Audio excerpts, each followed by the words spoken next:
spoilers and welcome to Pop Culture Cult. I'm Sean. I'm Janice. And this is going to be our episode 1 reaction review spoiler discussion of the Book of Boba Fett.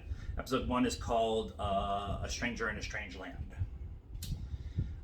Which he was. Which he very much was. Like I said, we're going to do weekly discussion reactions. And so if you're here for us watching the episode and reacting as we go along, it's not necessarily what we do. We watch the episode, then kind of work our way about how we felt with the episode. And so sometimes it goes in strange orders and directions and whatever, and it's always spoiler discussions. So we really hope that you're here with us every week as we go through this process of the Book of Boba Fett, and a little bit of detail too for us. We're of a more experienced generation, some of us, and so some of us stood in line for A New Hope when it was just called Star Wars. Yeah. So, and we come through the lens of the story, the lore, the things that they're trying to teach us. I may know some of like the weapon names and stuff like that, but we're not necessarily going to know every Gamorrean guard's name and kind of thing. Thing 1 and Thing 2. Thing 1 and Thing 2 is totally what it's going to go. That's what I'm calling them. And so that's where the discussion's going to go a lot of the time. So with all that being said, thank you very much for coming, and hope you subscribe to the channel and all that kind of stuff. Let's talk about this episode. There's only 7 episodes. And they had to do what they did in this episode. Yeah, absolutely. Because the number one question on everyone's mind when he showed up was, how did he get out of the Sarlacc pit? Yep. Because that's the last time we saw him. Yep. And so I know in Legends they tell the story of him climbing out of the Sarlacc pit and all that kind of stuff. But Legends isn't canon anymore. And so I'm glad that they had to spend this time with us as an audience, because let's be honest, 90% of the people who are watching this show, 75% of the people who watch this show didn't read Legends and don't know a lot of the backstory outside of the reason I'm watching this show is as a cute baby Yoda on the other show. Right. I actually know a few people that are like, why would I watch this show? Because Grogu's gone. Right. And so yes, they had to tell this story. Yes. Yep. It answers a ton of questions besides just that. I mean, he was pretty beat up when we first saw him take off he didn't even have his armor on. Right. He took the shawl off of his head. Yeah, and he's all scarred up and stuff, so they introduced the Banta Bab? Mm-hmm. That kind of helps regenerate. So he actually, you noticed when he got out, he looked better, still scarred up and stuff, but not as bad. And so I expect that to and then they kind of ended on that after the fight. He's older, and so in the realm of storytelling, Boba is in his 40s. Okay. Tamura is in his 70s. And dude, good on you. Like, yep. You look amazing. That New Zealander blood is definitely doing good for you. But a lot of people are like, he looks really rough. Well, he was in the pit, the Sarlacc pit, where you are digested slowly over 1,000 years. And so, of course, he's going to be a little beat up. But the other thing, too, that a lot of people forget is that he is an unaltered clone. Right. He is not one who got the accelerated aging process. But that doesn't necessarily mean that he's not also susceptible to a more increased aging cycle. Right. And if he spent whatever it was from Empire to this, you're talking about 7-ish years, 5 to 7 years-ish. Any amount of time in the exposed desert without being properly wrapped up with 2 hot suns beating down on you and the sand, you're going to age an appropriate amount of time. Look at Obi-Wan Kenobi. But I really appreciated, like, they showed the empty throne which is how they introduced him at the end of season 2 of The Mandalorian. So they show the empty throne, they show the Banta tank, they show him in a dream sequence, essentially remembering being on Canto Bight, Camino. I knew it started with it. On Camino, and then the Geonosis, where Jenga gets his head cut off by Mace. I assume that was Jenga's helmet or whatever. Yes, and so that's actually one of my favorite shots that Daniel Logan sells. Is him holding up Jenga's helmet and looking at it. Daniel Logan played the young Daniel Logan. We'll get into possible what we could be seeing in the future here, but I like that they set it up. This is him dreaming about how he got to this point, right? And so showing him being resourceful in the pit by taking the oxygen of the stormtrooper, burning the Sarlacc from the inside out, and then straight out zombifying us all. Everybody's been asking for a stormtrooper zombie horror film-ish kind of thing, and so we kind of got that with this. Why does the stormtrooper have teeth? Right. Why? That was creepy. Like, why does he need teeth in his helmet? Just go with it. But the Jawa's taking his armor, explains how his armor gets on the big sandcrawler, and how Cobb Vanth gets it, and then freaking Jawas. If it's not nailed down, they're taking it. They are going to take it. And then him being essentially kidnapped by the Sand People and kind of being used as a pet for the chief's, I'm going to say son. There's obviously a father and a mother kind of dynamic between two of the characters, but definitely the son, here's your pet, and they go off, and Boba proves himself worthy of respect of the chief by killing, like we said, I'm not going to know every word, but the multi-limb Mortal Kombat dude. Yeah, that's a new creature. I believe so. It's probably from Legends. Again, I don't know Legends all that greatly. But when they started showing the scales, I was like, is it a crate dragon? Because that would be a nice little callback to the second season of Mandalorian, and a callback to what they did with the Jawas and all that kind of. So it would have been a nice callback. I understand why they didn't do it. Yeah. But I liked that this is how he got out of the pit, how he lost his armor, how he looks like one of the sand people. Yeah. And there you go. That was this episode. Yep. And so there's nothing else to talk about. There's kind of a badass fight scene. So everybody coming to him paying tribute. Yeah. Almost everybody.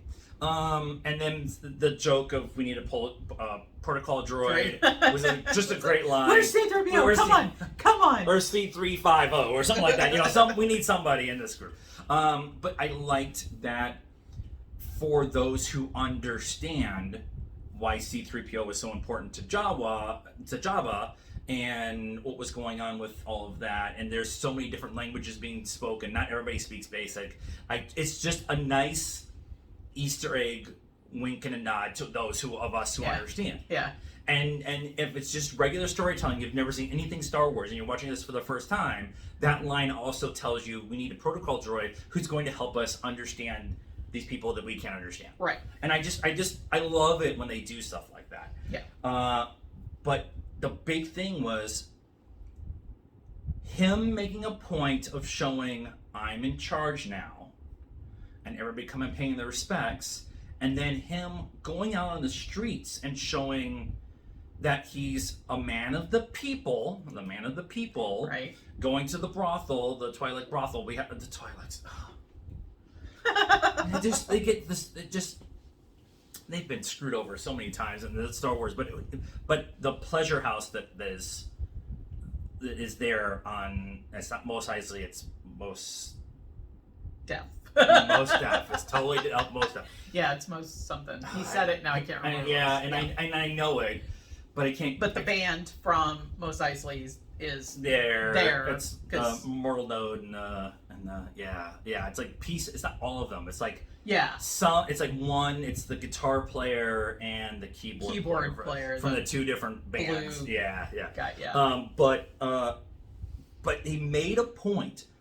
Finnick multiple times says Jabba never would have left his palace, and if he did, he'd be carried around a litter. Right. And Jabba made a point of saying, "No, Bubba, it's gonna get crazy." Bubba made a point of saying, "No, I want everyone to see me. Like I'm not gonna rule out of fear. It's respect. I'm in charge now. I'm going to be there for you. If you cross me, you're going to cross me, and then there's going to be consequences, which we kind of get to in a minute. Right. But just you're actually paying for his protection, not from himself or his goons, which would have been Jawa's. It would have been you're paying your protection against the Hutts. You're paying me for that protection. Right. Whereas Boba's more like you're paying me for the protection of everything outside of our little community. Yes, and I really liked that. I really liked that kind of thing. I like that they kind of set up some stuff saying, hey, look out for this one, and Finnick's like, I look out for everybody and stuff like that. Yeah. And then the herald, essentially the factor for the mayor coming in and not having a tribute but expecting a tribute back sets up for what we're going to, what's going on in the next episodes and stuff like that, but also it sets up the big fight scene when they leave the pleasure house. Right. The polishing of the helmets joke is subtly funny. That's Star Wars subtly sexually funny. Yes, you just had to Twi'lek pleasure house people take your helmets. Maybe polish them. Maybe polish your helmets and make them clean. And I'm like, say what now? You're gonna do what was that? And I love that the backup line to that was Finnick was trying to convince Boba to, like, if you do what is expected of you, it'll make things a lot easier. Yeah. And him not, kind of like, whatever. And then they offer to take their helmets to have them cleaned. Yeah. And Boba, and she's like, no. And he's like, yes, please, absolutely, thank you very much. And then he throws the line back at her, and she's just like, you're right, okay, god damn it. And then his comes back shinier than hers because it's fucking full of gold of coin. Which he lost in the fight. Yeah. There was Republic credits in there, calamari, I think, coins in there. It was like a split second, and we're not doing a big breakdown, but it was nice to see a bunch of different types of coins in there, which is going to be something that's going to be it's a big trading post, spaceport kind of thing, and so you would have had that. Yep. But the fight itself, they surround him with a shield wall and are shocking him. It almost feels like they're trying to capture them more than they are trying to kill them. And then Boba and Finnick both get out of it by just being better than everybody else. Yes. But the idea that the Gamorrean Gamorrean guards show up finally because he spared their lives for jobs with him. Yep. And then they showed up, which was nice. It was nice to have that continuity that they actually are being loyal to the guy who's employing them, which I thought was a nice little subtle touch. And also gave us a point of someone can save them even though they're kind of in a unwinnable situation the way they were. Right. And so, but Boba gets knocked down. He's like beating those taser things off of him in the streets. So that's going to be the big talk in the town. He's beating these things up. But he finally loses. The Gamorreans help save him. Finnick goes after the last two survivors, and he says alive. Telling her that he needs to have them alive. Now, or at least one of them. But it gives us two different points of view if you want to look at it properly. One is, I'm not going to kill the people who are going to try to attack me because I'm not here for that. Right. So that's one angle. But you also have the other angle of, well, we need somebody to interrogate. Right. Right, and I'm pretty sure he did actually kill that one guy that was trying to escape along the ledge of the rocket, building with the rocket. You know, it's gonna happen. Sorry, casualties of war. But Finnick got to do her parkour across the roofs, and that's how she was kind of introduced in the Clone Wars. Was that, and also what they did with her in the Bad Batch when she was first coming up in Bad Batch. She's still really new bounty hunter, and so it was nice to have that kind of retro, oh yeah, she is a badass kind of thing. Yeah. And Minya, when watching the opening of the show, the Book of Boba Fett, on Instagram, was totally worth it to see. Yeah, she's like, oh look, that's me. So they definitely set up like, this is the world as we know it, and this is how it is. This is also how he got out of the pit and how he got to this point and stuff like that. So we are now set up to go forward. He is. They called him Lord Fett a couple of times. He didn't necessarily shoot it down. So we're gonna go with that. And definitely setting up like he's made a point of saying, I'm gonna be the crime lord that cares. Essentially, is what it feels like he's saying. So with that being said, let's have a little bit of speculation here about what we're going to see going forward. Okay. We as Star Wars fans have known for a long time that there has been multiple attempts to start a criminal underworld whatever.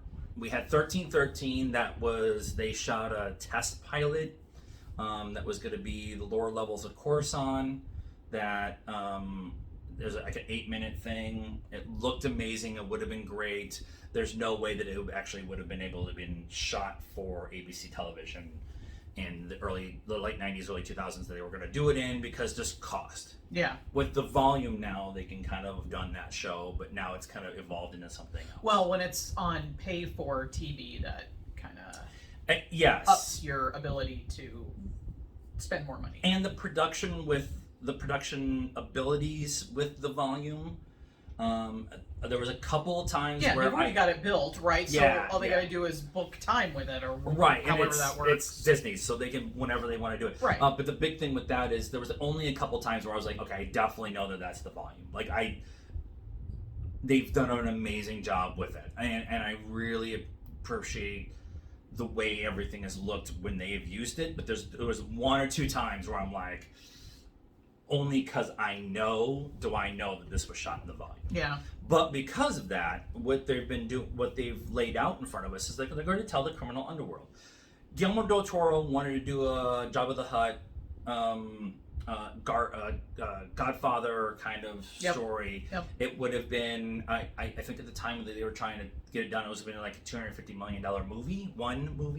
And that was just going to be a no from me, dog. And so they also try to set it up in Solo. Right. With Crimson Dawn and Maul and all of that stuff. Right. And that was post Huts, right? So the scene in Solo, that is before A New Hope and before Rogue One. Okay. So this is Huts would have been around. Right. The Pikes would have been around. Crimson Dawn would have been around. Okay. So so that all would have been set up. Now as we sit, the Huts are all been wiped out. I don't know about Crimson Dawn. If you go off of what they're doing in the War of the Bounty Hunters, Crimson Dawn is around, but they're not nearly as powerful. It's the same with the Pikes. And so there's a void. There's a power void. Right. And Boba's trying to fill it. Shocking. With that being said, though, there could be a character that I have been saying that's going to show up. Now, I'm just going to say could be spoilers if I'm right. It's Mephisto. Mephisto is going to show up. He has been pulling all of the strings all along. Yep. He's the one that kept Palpatine alive. With his dark magic. And he's going to break the multiverse. The way everything is setting up, if Crimson Dawn is what Crimson Dawn could be, with Maul being gone, the next viable person is Kira. Right. And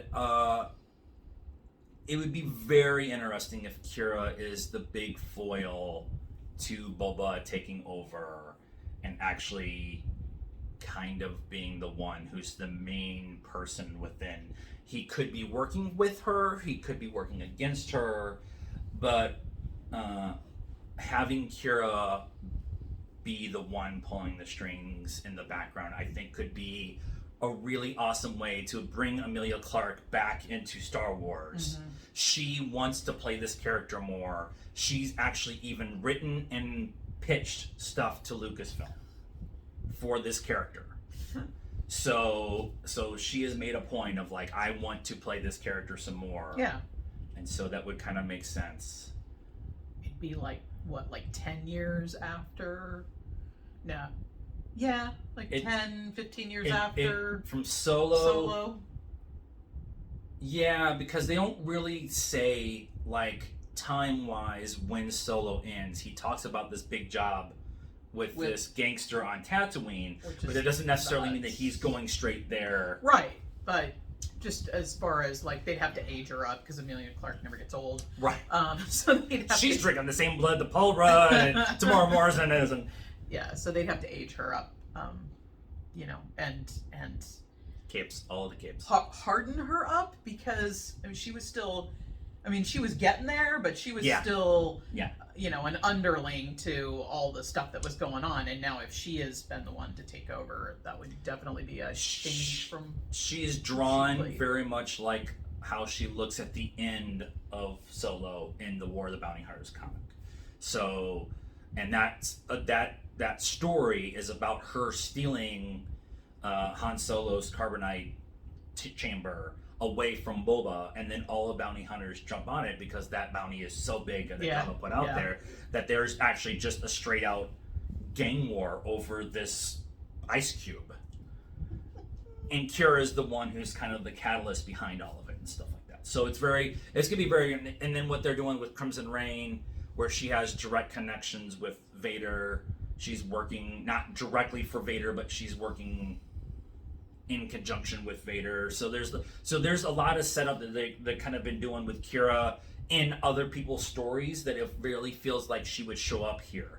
And I'm here for it. Like, if you're going to tell a story with no Jedi and the criminal underworld, she has to be there. Yeah, so maybe the mayor is going to kind of be he's going to be your Jack. It's a callback to Hawkeye. Right? He's going to be like, oh, this is the big bad for this story. And then, like, the last episode or second to last episode, all of a sudden, no, he was working for somebody else. Somebody else, yeah. And if you kind of play out what they've laid in front of us for shows after this, we have season 3 of Mandalorian that they're filming right now, Andor, also Kenobi series are all being filmed, either done or being filmed. We know that we're getting a Lando series. We know that we're getting the Acolyte, which is going to be the end of the High Republic, which is probably going to be the story of young Palpatine and how that kind of gets going. So, but and Ahsoka, which is going to be the search for Thrawn. They got rid of the Rangers of the New Republic, so that story is going to be out the door. They haven't really announced anything. Like they haven't now it makes complete sense that they're sort of say, hey, here's the things we got coming. We're really excited about it. But normally, once they have this is going to roll out, and there are a couple other things going to roll out, we're going to get to a point in May, Memorial Day weekend in Anaheim, where they're going to say, hey, oh, by the way, we're also doing XYZ. And here we go. We're going to do a criminal underworld show. Boba's going to be part of it. Crimson Dawn's going to be part of it. And we're going to tell a 8-part series of the way the galaxy is after the Empire falls and before the New Republic steps up. Yeah. Which I'm actually here for. So they're already kind of laying the groundwork with it with The Mandalorian. But you could tie it all into Mandalore and what's going on with the Darksaber and tell that gap story, then you're setting up to with the First Order and Yeah. the cloning stuff. I mean, that Palpatine's they're going to doing have to be careful, though, because if, like, the season 3 of Mandalorian hasn't come out yet, they can't be announcing things that could potentially spoil what the next season is. Yeah. So they're going to have to, I don't know. I don't know if they may just announce movies and not do anything more with the TV shows until they get a little further down the road. Because Celebration was supposed to have happened last year, and it's not going to happen until next year. And they were going to do it Labor Day weekend, which have made my life a whole lot easier. But then they moved it to Memorial Day weekend, and so because a convention, a Memorial Day weekend in Anaheim, a block from Disneyland, is makes so much sense. A great like Labor Day weekend wasn't any better, but they made that switch. Very obviously, it would have been really easy for them to keep it in August. Yeah, it would have made complete sense. Yeah, they are going to set up. There's something coming that's in the works that they're dropping. Right. That's going to be there, and everybody's saying that Kenobi is going to drop on May 4th. I wouldn't be surprised if Kenobi drops. Those of us who are able to get into the panel, they'll show us the first episode at Celebration, the Kenobi panel at Celebration. Yeah, maybe. And then you have a big, here's the future of Star Wars storytelling. Here's more High Republic. Here's games. Here's that kind of thing. So they'll probably give us a timeline of just movie titles like Marvel does. Yeah. But overall with this episode, I really like what I got. It's what I wanted. It's the story I wanted. It's the way I wanted it. And so with that, I really like it. I'm really happy with it. Yeah. It's, it told the story that needed to be told. Like you said, it's not furthering the story necessarily that we're into right now, which some people may have a problem with. But you know what? You have to tell what happened to get to moving forward. So. Specifically with this character. Yeah. You can't just have this... Because he just appeared. Yeah. And I would have been... I'm one of those people, I never want to know the true origins of Yoda, Yaddle, and Grogu. I just don't want to know it. So I don't want to know what planet they're from. They're created by the Force. I don't care. I don't want to know that. I want that mystery to be there.